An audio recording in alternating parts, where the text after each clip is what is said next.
এইবাৰৰ LP/UP শিক্ষক নিযুক্তিত বিভিন্ন কাৰকে প্ৰভাৱ পেলাব। সেই সম্পৰ্কে ইতিমধ্যে সকলোৱে অৱগত। আজিৰ ভিডিঅ'টোত LPত এখন বিশেষ জিলাৰ কাট অফ সম্পৰ্কে আমি আলোচনা কৰিম। সেই জিলাখন এই কাৰণেই বিশেষ জিলা বুলি কোৱা হৈছে যে ইয়াত 3টা কেটেগৰীৰ কোনো ধৰণৰ ৰিজাৰ্ভেশ্যন নাই। সেইকেইটা কেটেগৰী হৈছে OBC, SC আৰু ST প্লেইন। এই বিশেষ জিলাখন হৈছে যোৰহাট জিলা। ইয়াৰ নিকটৱৰ্তী কেইখনমান জিলাত আমি কোনো ধৰণৰ ভেকেঞ্চি দেখিবলৈ পোৱা নাই।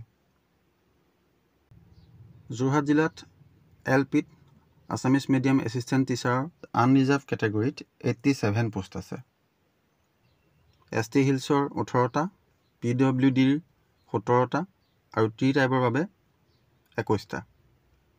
মুঠ পদৰ সংখ্যা হৈছে 143টা। যিখিনি কেণ্ডিডেটে টেটত 90ৰ ওপৰত স্ক'ৰ কৰিছিল তেওঁলোকে যোৰহাট জিলাখন বাছনি কৰিব।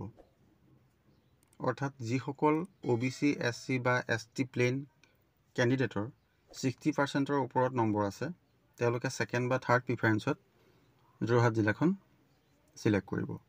লগতে ইয়াৰ নিকটৱৰ্তী যিবিলাক ডিষ্ট্ৰিক্ট আছে যেনে মাজুলী, চৰাইদেউ, শিৱসাগৰ, গোলাঘাট এই জিলাবিলাকৰ প্ৰাৰ্থীসকলেও যোৰহাট জিলাত এপ্লাই কৰিব। গতিকে ডেফিনেটলি যোৰহাট জিলাৰ কাট অফটো তুলনামূলকভাৱে ওপৰলৈ উঠিব। যদিও প্ৰায়বিলাক ডিষ্ট্ৰিক্টত কাট অফ 60+ বুলি কোৱা হয়, তথাপিও যোৰহাট জিলাৰ কাট অফ এটা এভাৰেজ লেভেলত থাকিব।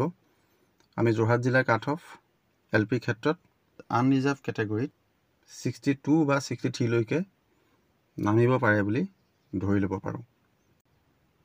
এইটো এটা প্ৰেডিকশ্যনহে।